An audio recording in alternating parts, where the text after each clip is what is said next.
दोस्तों, आज की कहानी है देवरानी जी। अब शायद मेरे मन में तुम्हारे लिए वह बात कभी नहीं आ पाएगी। दोस्तों, कहानी शुरू करने से पहले अगर आपने चैनल को सब्सक्राइब नहीं किया हो तो कर लीजिए ताकि आपके पास पहुंच सके हर नया वीडियो। भाभी, आपने मेरी अंगूठी ली है ना, वो दे दीजिए। नेहा ने अपनी जेठानी से कहा, कैसी अंगूठी नेहा? मैंने तुम्हारी अंगूठी कब ली? अलका ने शौक कर कहा।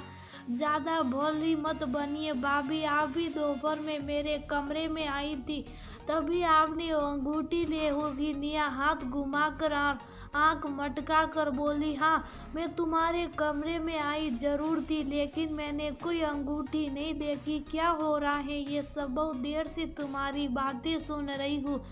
पास में ही बैठी शशि जी बोली, मम्मी जी आज दोपहर में भाभी मेरे कमरे में आई थी तो वो ने वहाँ रखी मेरी अंगूठी ले दी और अब वापस करने के नाम पर मुकर रही है। नेहा ने सास को जेठानी के खिलाफ बोलना शुरू कर दिया, लेकिन बड़ी बहू ऐसा क्यों करेगी? क्यों बड़ी बहू कहकर शशि जी ने अलका की तरफ देखा। वहीं तो मैं इतनी देर से नेहा को समझाने की कोशिश कर रही हूँ, लेकिन ये मेरी बात समझ ही नहीं आ रही है। दोपहर में गुड़िया गर्मी से बहुत परेशान हो रही थी, इसलिए मैं ऐसी की वजह से नेहा के कमरे में चली गई। गरिमा को सुलाते हुए मैं भी लेट गई। थोड़ी देर बाद में अपने कमरे में आ गई। अब नेहा आकर अंगूठी के बारे में कहने लगी, जबकि मैंने कोई अंगूठी देखी भी नहीं। अलका बोली, दरअसल नेहा की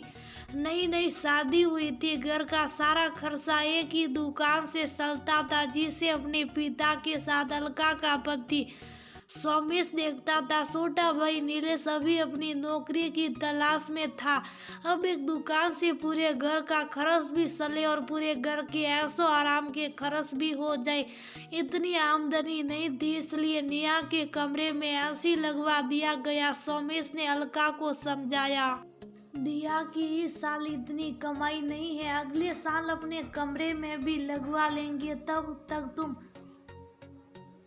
दिन में नेहा के कमरे में चली जाया करो। क्योंकि शुरू से ही दोनों भाइयों और अलका के बीच बहुत अच्छी समझ थी।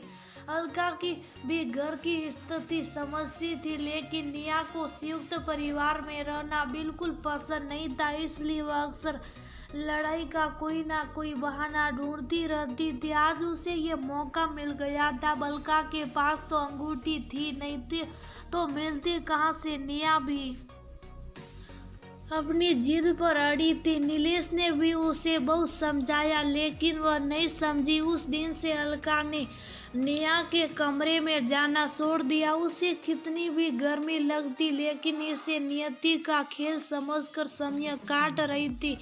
उस दिन से घर का माहौल तनावपूर्ण हो गया। रिश्तों के बीच कई बार छोटी छोटी बातें बड़ा रूप ले लेती हैं, ये सुना था और आज अपने घर में शशि जी ने देख भी लिया था। हमेशा घर को बांधकर चलने वाली शशि जी के लिए ये बात किसी मानसिक आघात से कम नहीं थी। एक छोटी सी बात ने रिश्तों के बीच कितनी बड़ी दीवार खड़ी कर दी थी। रिश्तों के मायने ही खत्म हो गए थे। नेहा ने अपनी जेठानी पर आरोप लगाया था, बिल्कुल बर्दाश्त के बाहर था। जो कल तक इस घर में कभी नहीं हुआ था वो आज हो रहा था। ऐसा ही माहौल रहा तो आने वाले कल में घर का माहौल होगा। शशि जी ने फैसला कर लिया। उसी दिन शशि जी ने नीलेश और नेहा को घर का ऊपरी हिस्सा रहने को दे दिया और अलका अपने सास ससुर के साथ नीचे रहने लगी। नेहा बहुत खुश थी, उसके मन की बात पूरी हो रही थी। अब वह अपनी मर्जी से सारे काम करती और दिन भर आराम करती। नीलेश इस अलगाव से बहुत दुखी था। एक दिन नीलेश इंटरव्यू के लिए अलमारी में अपने डॉक्यूमेंट ढूंढ रहा था। अचानक उसे नेहा की अंगूठी दिखाई दी। नीलेश ने नेहा को आवाज लगाई। उस अंगूठी दिखाई। उससे उसके बारे में पूछा। अंगूठी देखकर नेहा सकपका गई। मुझे नहीं पता ये यहाँ कैसे आई। झूठ मत बोलो नेहा, भाभी से तुम्हारी सीढ़ी इस तरह बढ़ जाएगी मैं सोच भी नहीं सकता था। तुमने तो मुझे उनसे माफी मांगने लायक भी नहीं छोड़ा। वह मेरी माँ जैसी हैं। तुम्हारे आने से पहले उन्होंने माँ की तरह मेरा ख्याल रखा। भैया चाहते तो पहले अपने कमरे में एसी लगवा सकते थे, लेकिन उन्होंने पहले हमारे आराम के बारे में सोचा। अब चलकर भाभी से माफी मांगो। नेहा नीलेश के साथ नीचे आई और अलका से माफी मांगते हुए बोली, भाभी आपसे अलग होने के लिए मैं बहुत छोटा सोच गई और इतनी छोटी हरकत कर डाली। नेहा तुम उम्र और अनुभव में मुझसे बहुत छोटी हो। मैं जानती थी कि तुम मेरे साथ नहीं रहना चाहती, लेकिन उसके लिए तुम इतनी छोटी हरकत करोगी नहीं सोचा था। तुम्हें नहीं पता तुम्हारी इन छोटी छोटी बातों का रिश्तों पर क्या असर पड़ा है। अब तुम अलग ही सही हो। अब शायद मेरे मन में तुम्हारे लिए वो बात कभी नहीं आ पाएगी जो पहले थी। अलका बोली और अपने कमरे में चली गई। नेहा ने शशि जी के भी हाथ जोड़े, लेकिन अब क्या हो सकता था।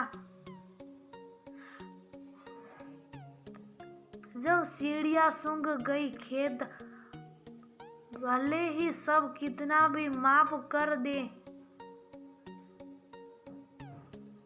लेकिन रिश्तों में एक